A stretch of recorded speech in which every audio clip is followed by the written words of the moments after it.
Learning academy Kannada YouTube channel. ಮೊದಲವರೆ ನಮ್ಮೊಂದು YouTube channel ನೋಡ್ತಾ ಇದ್ದರೆ ಅಥವಾ ಇಲ್ಲಿವರೆಗೂ ಸಬ್ಸ್ಕ್ರೈಬ್ ಮಾಡದೇ ಇದ್ದರೆ ಸಬ್ಸ್ಕ್ರೈಬ್ ಮಾಡಿ ಮತ್ತು ಸಪೋರ್ಟ್ ಮಾಡಿ ಅಂತ ಹೇಳ್ತಾ, ಇವತ್ತಿನ ಒಂದು ವಿಡಿಯೋ ಏನಪ್ಪ ಅಂತಂತಂದರೆ FDA ಮತ್ತು SDA ಹುದ್ದೆಗಳ ಒಂದು ಹೊಸ ನೇಮಕಾತಿ ಈಗ ತಾನೇ ಪ್ರಕಟಗೊಂಡಿದೆ. ಅದರ ಬಗ್ಗೆ ಸಂಪೂರ್ಣವಾದಂಥ ಮಾಹಿತಿ ಈ ವಿಡಿಯೋದಲ್ಲಿ ನಿಮಗೆ ತಿಳಿಸ್ತಾ ಹೋಗ್ತೀನಿ. ಓಕೆ, ಹಾಗಾಗಿ ವಿಡಿಯೋನ ಕೊನೆವರೆಗೂ ನೋಡಿದರೆ ನಿಮಗೆ ಒಂದು ಸಂಪೂರ್ಣವಾದಂಥ ಮಾಹಿತಿ ಈ ವಿಡಿಯೋದಲ್ಲಿ ನಿಮಗೆ ದೊರೀತಾ ಹೋಗ್ತದೆ ಅಂತ ಹೇಳ್ತಾ, ಮೊದಲಾಗಿ ಹುದ್ದೆ ಬಂದ್ಬಿಟ್ಟು ವ್ಯವಸ್ಥಾಪಕರು, ಪ್ರಥಮ ದರ್ಜೆ ಸಹಾಯಕರು ಅಂತೇಳಿ ಟೋಟಲಾಗಿ 22 ಹುದ್ದೆಗಳಿವೆ ಸ್ನೇಹಿತರೆ. ಓಕೆ, ಇದರಲ್ಲಿ ಕಲ್ಯಾಣ ಕರ್ನಾಟಕದವರಿಗೆ ಮಾತ್ರ 18 ಹುದ್ದೆಗಳಿದ್ದಾರೆ. ಉಳಿದಂಥ 4 ಹುದ್ದೆಗಳು ಮಾತ್ರ ಏನಪ್ಪ ಅಂತಂದರೆ ನಾನ್ ಕಲ್ಯಾಣ ಕರ್ನಾಟಕಕ್ಕೆ ಇವೆ, ನೋಡ್ಬೋದು ನೀವು. ಓಕೆ, ಇದು ಪ್ರಥಮ ದರ್ಜೆ ಸಹಾಯಕರು FDA ಒಂದು ಹುದ್ದೆ ಆಗಿರುತ್ತೆ. ಹಾಗಾಗಿ ಪ್ರತಿಯೊಬ್ಬರು ಸಹ ಏನು ಮಾಡಿ ಅಂತಂತಂದರೆ ಅರ್ಜಿಯನ್ನು ಸಲ್ಲಿಸಬಹುದು ಆಗಿರೋದು. ಓಕೆ, ನೆಕ್ಸ್ಟ್ ಸೇಮ್ ನಾನ್ ಕಲ್ಯಾಣ ಕರ್ನಾಟಕದಲ್ಲಿ 4 ಹುದ್ದೆಗಳಿರ್ತವೆ. ನೆಕ್ಸ್ಟು ಯಾವುದಪ್ಪ ಅಂದರೆ SDA. ಈ ಒಂದು SDA ಹುದ್ದೆಗೆ ಟೋಟಲಾಗಿ 22 ಹುದ್ದೆಗಳಿವೆ. ಈ 22 ಹುದ್ದೆಗಳು ಸಹ ಏನು ಮಾಡಿದ್ದಾರೆ ಅಂತಂತಂದರೆ ಕಲ್ಯಾಣ ಕರ್ನಾಟಕಕ್ಕಿವೆ. ನಾನ್ ಕಲ್ಯಾಣ ಕರ್ನಾಟಕಕ್ಕೆ 6 ಹುದ್ದೆಗಳನ್ನ ಕೊಟ್ಟಿದ್ದಾರೆ ಸ್ನೇಹಿತರೆ. ಓಕೆ, ಕಲ್ಯಾಣ ಕರ್ನಾಟಕಕ್ಕೆ ಟೋಟಲಾಗಿ 22 ಹುದ್ದೆಗಳಿವೆ. ನಾನ್ ಕಲ್ಯಾಣ ಕರ್ನಾಟಕಕ್ಕೆ 6 ಹುದ್ದೆಗಳಿರುವಂಥದ್ದನ್ನು ನೀವು ಗಮನಿಸ್ಬೋದು ಸ್ನೇಹಿತರೆ. ಓಕೆ, ಇದರಲ್ಲಿ ಎಷ್ಟೆಷ್ಟು ಹುದ್ದೆಗಳಿವೆ, ಯಾವ ಒಂದು ಕ್ಯಾಟಗರಿಗೆ ಅಂತೇಳಿ ನೀವು ನೋಡ್ಕೊತ ಹೋಗ್ಬೋದು. ಈ PDF ನಾನು ಟೆಲಿಗ್ರಾಮ್ ಗ್ರೂಪ್ ಹಾಕ್ತೀನಿ. ಓಕೆ, ನೆಕ್ಸ್ಟು ಬಂದುಬಿಟ್ಟು ನಾನ್ ಕಲ್ಯಾಣ ಕರ್ನಾಟಕಕ್ಕೆ 6 ಹುದ್ದೆಗಳು ಇರುವಂಥದ್ದನ್ನು ನೀವು ಗಮನಿಸ್ಬೋದು. ನೆಕ್ಸ್ಟು ಡ್ರೈವರ್ದು ಸಹ ಬಿಟ್ಟಿದ್ದಾರೆ. ಈ ಡ್ರೈವರ್ದು ಸಹ ಟೋಟಲಾಗಿ ಏನಪ್ಪ ಅಂತಂದರೆ ಒಂದೇ ಹುದ್ದೆ ಇರುವಂಥದ್ದು. ಜನರಲ್ ಅಭ್ಯರ್ಥಿಗಳು ಅಂದರೆ ಎಲ್ಲರ ಅಭ್ಯರ್ಥಿಯನ್ನು ಎಲ್ಲರೂ ಸಹ ಏನು ಮಾಡ್ಬೋದು ಅಂದರೆ ಅರ್ಜಿಯನ್ನು ಸಲ್ಲಿಸ್ಬೋದು. ನೆಕ್ಸ್ಟು ಕಿರಿಯ ಸೇವಕರು ಅಂತೇಳಿ ಅಂದರೆ ಅಸಿಸ್ಟೆಂಟು ಹುದ್ದೆಗಳು ಅಂತೇಳಿ. ಓಕೆ, ಅಟೆಂಡರ್ ಹುದ್ದೆ ಅಂತ ಅನ್ಕೋಬೋದು ನೀವು.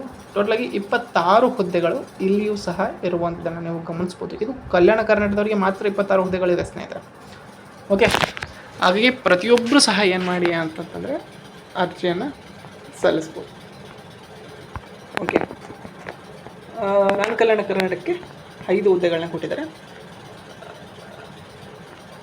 ಇಲ್ಲಿ ಏನಪ್ಪ ಅಂದರೆ ಈ ನೋಟಿಫಿಕೇಷನ್ ಏನಪ್ಪ ಅಂತಂದರೆ ಯಾವುದು ಅಂತ ಹೇಳ್ತೀನಿ ನೋಡಿ. DCC ಬ್ಯಾಂಕು ಬಳ್ಳಾರಿದು ನೋಟಿಫಿಕೇಷನ್ ಬಂದುಬಿಟ್ಟಿದ್ದು. ಈ ನೋಟಿಫಿಕೇಷನ್ಗೆ ಈ ಹಿಂದೆ ನೀವು ಒಂದು ನೋಟಿಫಿಕೇಷನ್ ಇತ್ತು, ಬಟ್ ಮತ್ತೆ ಅದನ್ನು ಕ್ಯಾನ್ಸಲ್ ಮಾಡಿ ಮತ್ತೆ ನೋಟಿಫಿಕೇಷನ್ನ ಬಿಟ್ಟಿದ್ದಾರೆ.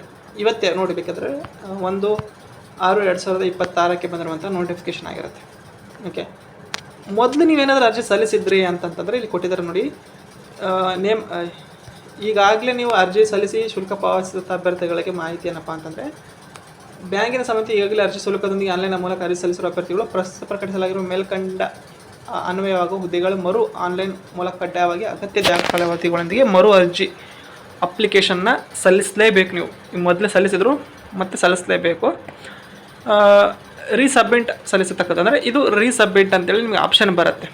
ಮರು ಅರ್ಜಿ ಸಲ್ಲಿಸುವ ಅರ್ಹ ಅಭ್ಯರ್ಥಿಗಳು ತಮ್ಮ ಅರ್ಜಿಯ ಈ ಹಿಂದೆ ಶುಲ್ಕದೊಂದಿಗೆ ಸಲ್ಲಿಸಿರುವ ಅರ್ಜಿ ನೋಂದಣಿ ಸಂಖ್ಯೆ ವಿವರಗಳು ಸ್ಪಷ್ಟವಾಗಿ ನಮೂದಿಸಿ ತಿದ್ದುಪಡಿ ಮಾಡದಿದ್ದರೆ ಮಾಡಿಕೊಂಡ ದಾಖಲಾತಿಗಳು ಅಪ್ಲೋಡ್ ಮಾಡಿ ಮತ್ತೊಮ್ಮೆ ಏನು ಮಾಡಬೇಕಂದ್ರೆ ಸೆಂಡ್ ಮಾಡಬೇಕು.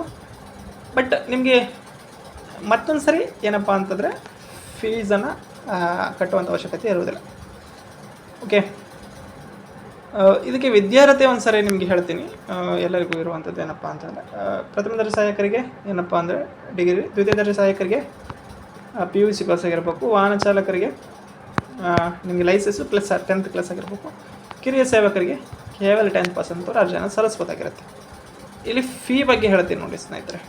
ಫೀ ಏನಪ್ಪ ಅಂತಂತಂದರೆ ಯಾವುದಕ್ಕೆ ಅರ್ಜಿ ಸಲ್ಲಿಸಿದ್ರೆ ನೀವು ಎಲ್ಲ ಅಭ್ಯರ್ಥಿಗಳಿಗೆ 1000 ರೂಪಾಯಿ ಮತ್ತು ಉಳಿದಂಥ ಅಭ್ಯರ್ಥಿಗಳಿಗೆ 500 ರೂಪಾಯಿ. ಟೋಟಲಾಗಿ ಈ ರೀತಿಯಾಗಿ ನಿಮ್ಮ ಫೀ ಸ್ಟ್ರಕ್ಚರ್ನ ಮಾಡಿದ್ದಾರೆ.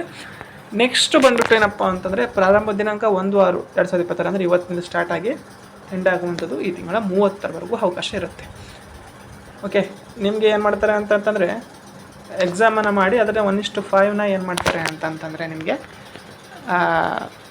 ಈ ಒಂದು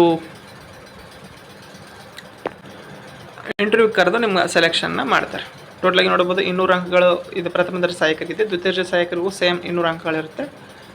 ಕೇವಲ ವಾಹನ ಚಾಲಕರು ಮತ್ತು ಏನು ಕಿರಿಯ ಸಹಾಯಕರು ಅಂತಿದೆಯೋ ಅದಕ್ಕೆ ಮಾತ್ರ 100 ಅಂಕಗಳಿರುತ್ತೆ ಸ್ನೇಹಿತರೆ. ಇದು ಇವತ್ತಿನ ವಿಡಿಯೋ ಆಗಿತ್ತು. ಈ ವಿಡಿಯೋ ನಿಮ್ಗೆ ಏನಾದರೂ ಇಷ್ಟ ಆಯಿತು ಅಂತಂದರೆ ಪ್ರತಿಯೊಬ್ಬರು ಸಹ ಲೈಕ್ ಮಾಡಿ, ಶೇರ್ ಮಾಡಿ, ತಪ್ಪದೆ ಸಬ್ಸ್ಕ್ರೈಬ್ ಮಾಡಿ. ನಾನು ನಿಮಗೆ ಏನಪ್ಪ ಅಂತಂತಂದರೆ ಇದ್ರ ಬಗ್ಗೆ ಏನಾದರೂ ಡೌಟ್ ಇದ್ದರೆ ಖಂಡಿತವಾಗಿಯೂ ತಿಳಿಸಿರಿ ಕಾಮೆಂಟೆಲ್ಲ ನಾನು ನಿಮಗೆ ಎಕ್ಸ್ಪ್ಲೇನ್ ಮಾಡ್ತೀನಿ. Okay, thank you for watching.